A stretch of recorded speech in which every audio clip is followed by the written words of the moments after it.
I've already appealed. I'm going to fight for my job back. I took an oath of office to fight for this administration. And although I don't agree what's happening or what's going on, please, I don't want to hear the negative stuff. I don't want to hear it. We're going through it right now. All us government, all us federal employees are going through it. So the negative stuff, it doesn't help. This sucks. This is the perfect kind of example of a Trump supporter that I will not support and I will not meet halfway. Because this is someone who wants to skip the step of accountability. She voted for this man. She lost her job because she voted for this man. Yet she says she still supports this administration and wants to get her job back. She wants all of us to feel sorry for her that she lost her job. For all of us that said that this was going to happen, that warned her, to feel bad for her and skip the step of saying, hey, you did this. You're the cause of it. Now you have to deal with the consequences. No, she wants us all just to skip that part and just feel bad for her. She has not learned anything.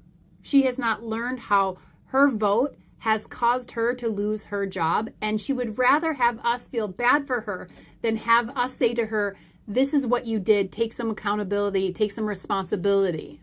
She only speaks about how she's appealing for her job.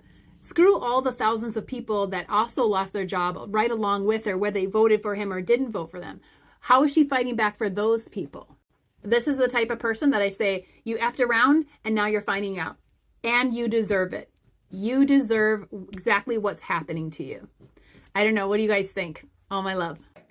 Hello fam, how are you doing? I hope you're doing amazing. Thank you so much for your love and support. I do appreciate.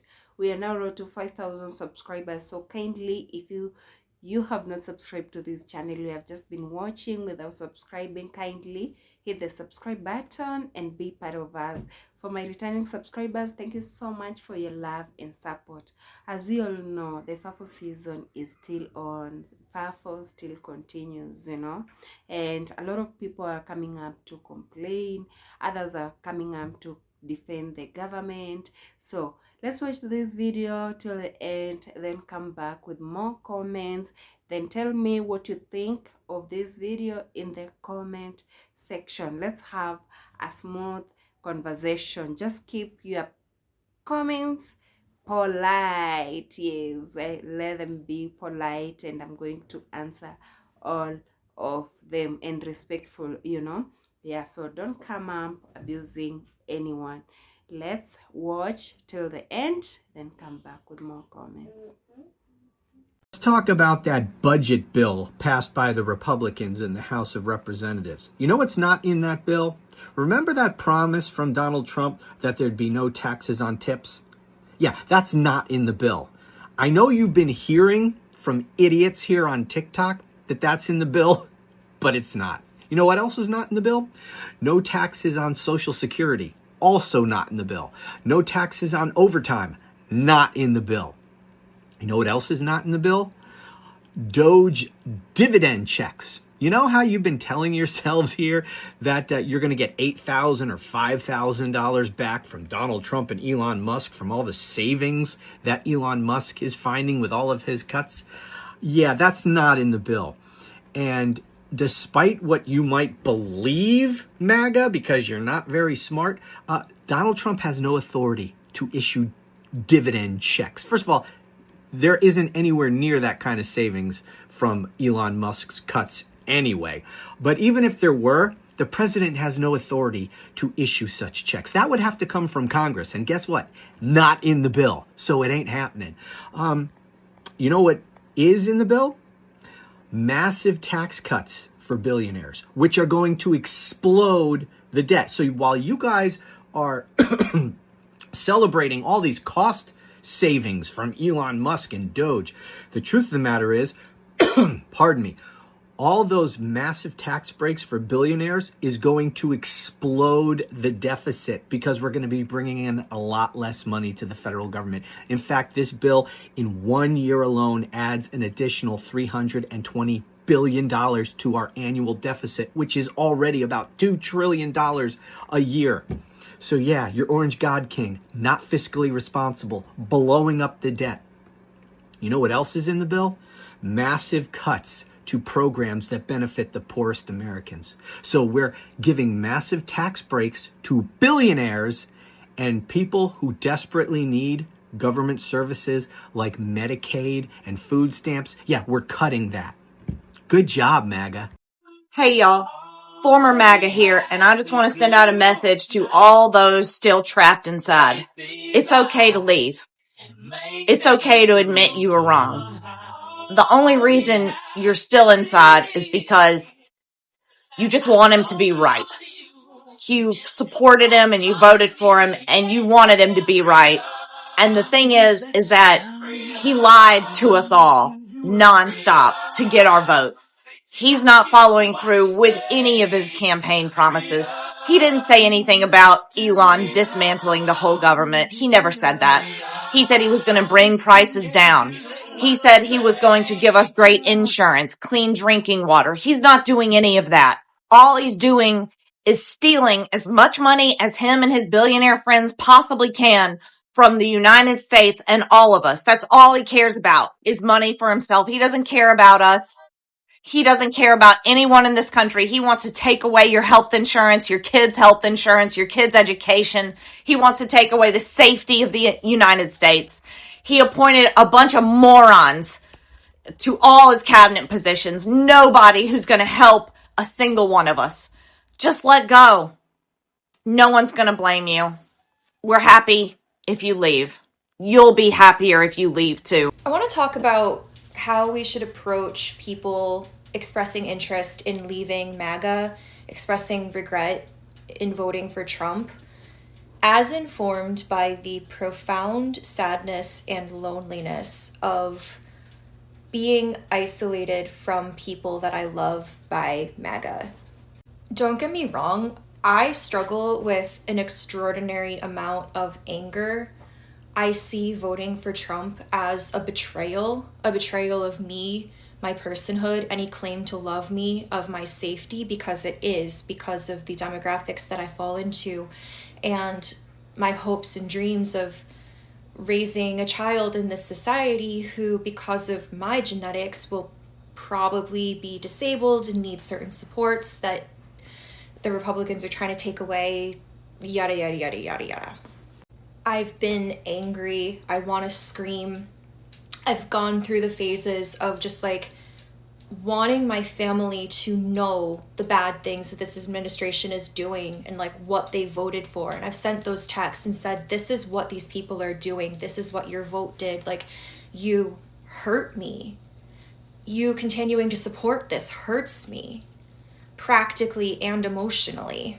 But the thing is, like, that doesn't get through to people, nor do just appeals to logic, because people are so deep into indoctrination that it's really, really, really difficult to have any kind of conversation about these things. Directly confronting it is no good. And then there's the other problem that even just trying to have moments of connection on like neutral topics gets harder and harder and harder, because the combination of Trump getting his dirty little fingers on different parts of society make different things like trigger topics that will be perceived as political even if they're not meant to be. And if you are known as the person who's like been brainwashed into being a liberal, and people will just like assume you're trying to be political when you're just expressing your objective experiences with reality. Like, thank God I live in a blue state and most people around me have a fairly similar understanding of the world and are a reality check and keep me from going completely insane. But yeah, having grown up in like the reddest area of my state, pretty much, in an area that is culturally part of like Northern Appalachia, my family, with which I've always had a very like intertwined dynamic, I've always been very close with them, we are being torn apart by MAGA. And this gets at the point that I want to arrive at, which is I feel this way. I sometimes wake up wishing that I didn't know the things that I do, that I hadn't deconstructed my beliefs, because while on one hand I feel extraordinary shame for ever having thought that Trump was anything less than evil, and guilt and pressure to like fight to make the world better, and like profound relief that I feel like I'm a better person now. Like I actually feel comfortable and confident in saying like I think that my morality aligns with like the greatest possible good for a flawed human being right now. It's so hard being isolated from my family and my community that there are moments where I wish that I never changed, because it would be easier to just agree with them and to be blind to everything and to not be stressed about current events and to not feel isolated and not have these conflicts. And when people are coming to the realization now that I came to back in like 2017, that Trump is not a good man and Republicanism is damaging to the country, and that these deep red regions raise people in a very brainwashed way that like needs to be deconstructed. When people are coming to that realization now, they're feeling the turmoil and anguish and isolation and just like disintegration of the fabric of their social like reality that I'm feeling, without the time and wisdom and confidence and other connections to people built up over a period of many years who share, you know, their newly developing moral alignment. And so as angry as I know I have been, and like I've been tempted to say like there's no forgiveness for people who didn't listen and like fafo,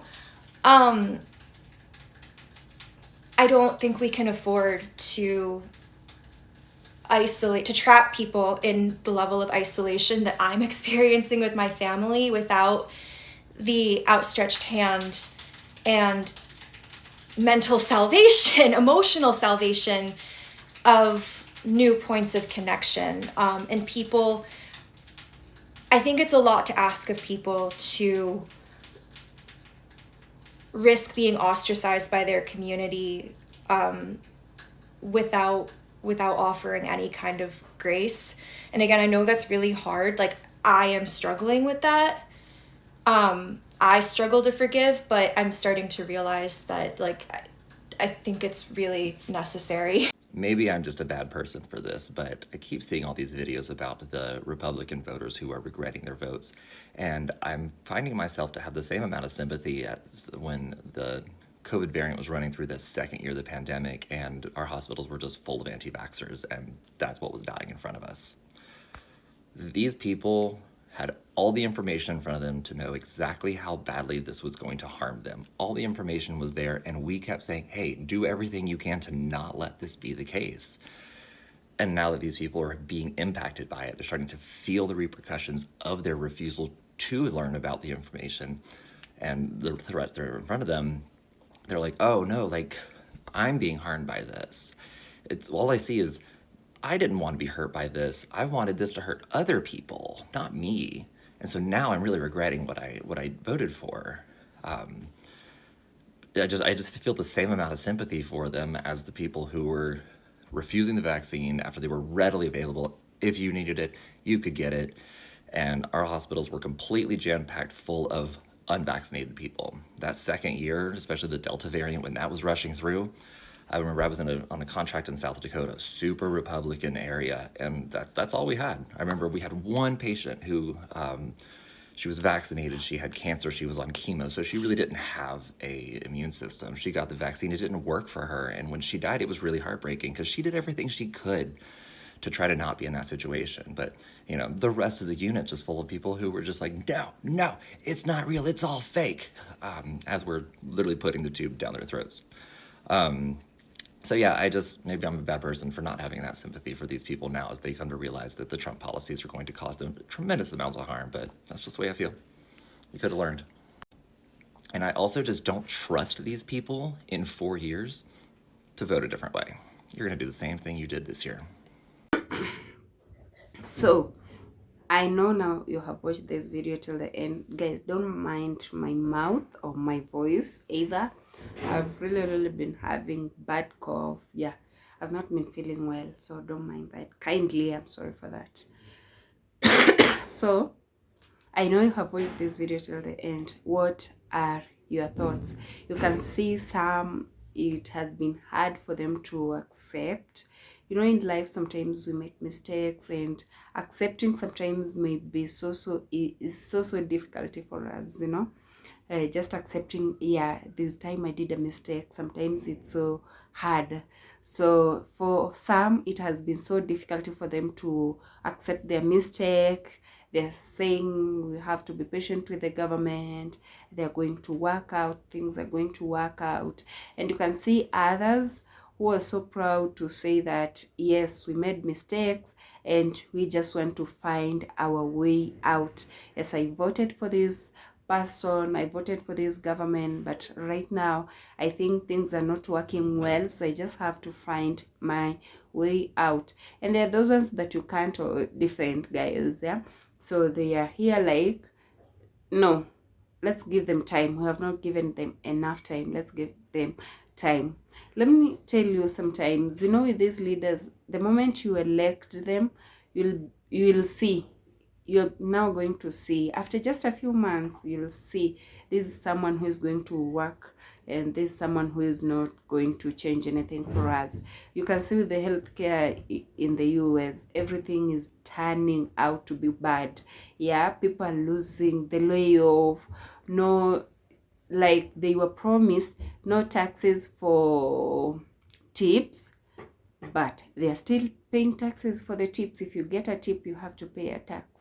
Yeah, so you can see such promises and nothing is working till now, and time is going on. Yes, time is not waiting like, yeah, let's give them time, let's give them time. No, when you promise such things, the moment you get to the office, let's see results. Yeah, let's see those things start working, not just you promising.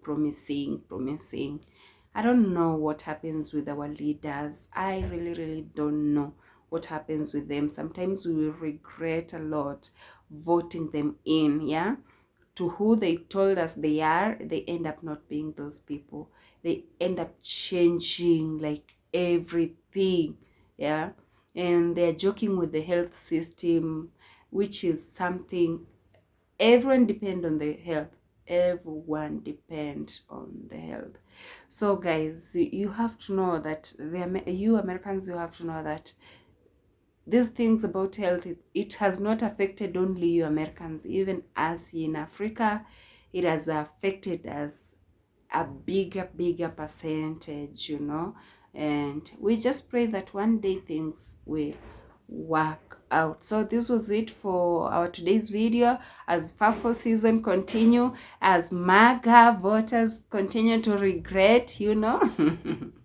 These things make me fear even to vote sometimes. Yeah, so I hope to see you in the next video. So kindly, if you have not subscribed, hit the subscribe button, turn on notification bell, give the video a like, share with your friends, comment in the comment section what you think about the video, and let's have a conversation. So right now I just want to tell you bye. I'll see you in our next video.